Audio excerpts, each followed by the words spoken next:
Finally, the finalists for the Hart Trophy have been announced. Nathan MacKinnon, Nikita Kucherov, and Connor McDavid are the top three for hockey's highest individual honor. Congrats to all of them, and I can't wait to see where the votes land because I think this is going to be a really tight photo finish between all three guys.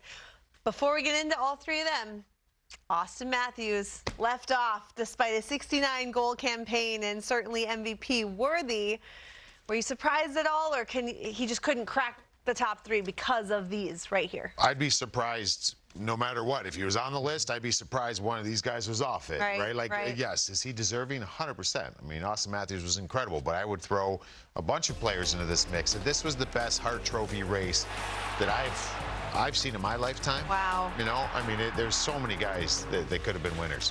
In terms of value to their team and where they brought their team, or where their team would be without them, yes, this is the deepest, where you have a legitimate argument for guys like Matthews, who's a 69-goal scorer. Oh, by the way, a Selke finalist? Yeah. Like, 69 goals and a Selke finalist, that's probably MVP category. Right. You know, Pasternak, Hellebuck, what he did, Panarin in New York was all world. Since that playoff exit last year, you know, he's been at a different level. And even a guy like Roman Josi down the end was incredible. Yeah. For Nashville. And there's other guys, too. So, I mean, in terms of value to your team, yeah, there's only one guy that gets to win it. And so some feelings might get hurt, but these guys are all world. It was a fantastic, super entertaining year in terms of what – and the back and forth has been fun, too. Yeah. No, it's yeah, I mean, it's all those things you mentioned. I mean, the fact that Austin – got it already with 60 goals. Now he gets 69, and he's not a finalist. Wow. I mean, there's so many things, like we said, as you look at the goal leaders there. Me personally, I think there's only one right answer, though. Ooh, this is what I wanted to get to. And who is it? It's got to be Nikita Kucherov for me. It's incredible what he's done, and I know that there's people out there that think that he's, you know. First off, it drives me nuts when they say a power play merchant. Because if you're leading the league in points or one of the top few guys, every single guy's getting power play points. Like, you know what I'm saying? Yeah. So, you know, Brian, you play with them. I will say this, though. From what we saw this year, Mike Kelly had a great stat from Sportlogic that showed the top 10 teams in the league. Nikita Kucherov was averaging over, I think, 2.1. Over 2 points. Yeah, over 2 points a game.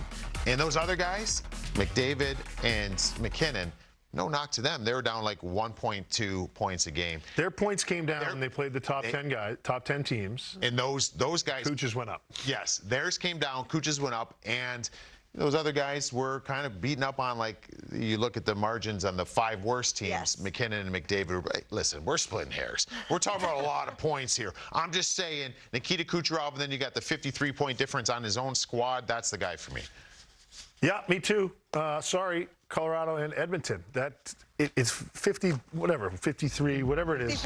54 points more than Brayden Point. What? He does so many things at a certain speed. You know, he doesn't have that. I don't know. He creates so many different ways that it's undefendable in a lot of ways. And he's got snarl to him. Without Nikita Kucherov, I don't know if they get in the playoffs. They didn't have Vasi healthy. They certainly have been banged up. They don't necessarily have the depth they used to have. And I know they bowed out in the first round, but they don't even sniff the playoffs without Kuch, I don't think. And you're driving him from the wing, too. Like, that means something to me. He's not, you know, if center ice would be great, too, but he's a winger. Like, wingers aren't supposed to get 100 assists. Like, they're not. Everything goes through him. All the offense does. Nathan MacKinnon is just a joy to watch play hockey. He looks like some animal in the wild just hunting down his prey with the puck. It's fantastic to see. If he wins it, I won't be surprised. And Connor McDavid, like, what he did this year in terms of where they were at after their first 12 games and how he bought into that and where they are now, like, he's the ringleader. He has to buy in and then get everyone else to buy in. Yeah. To me, that goes a long way. I don't know if it does to the voters. And he had, what do you have, 64 goals last year? Yeah. Right. And then he's just, no, I'm going to pass because that's what's open. That's what's given to me. And he made his teammates. But I mean, so it's good luck, voters. I don't know. Figure it out. But I would pick Kuch. But it's fantastic to see this level of hockey. Yeah, I would too. For the record, we're a clean sweep here. I forget who I was with, but the other two guys I was with a couple weeks ago both said MacKinnon hands down. And I was like, what? Excuse me, the only winger Hands ever down? to have 100 Who assists. said hands down? I got to go back and look at the tape. I don't Say remember. hands down. But Anything. Anyone that says like, hands MacKinnon, down. MacKinnon, that's it. And I was like, some love for Cooch. The guy that has 54 points. We just gave love to all three guys because it's not hands down. not but hands it's like, down. that's who I'd pick. Maybe Rupper. Maybe it's hands down for Rupper. No, not hands down, but pretty He's your firm. vote. I'm He'd pretty get your firm. vote. Yeah, okay. Yeah, if you have to make a vote, which we do, or some people do, then that's your vote. I love what you said, though. Best Hart race that you have seen in your lifetime. Yeah. That's awesome.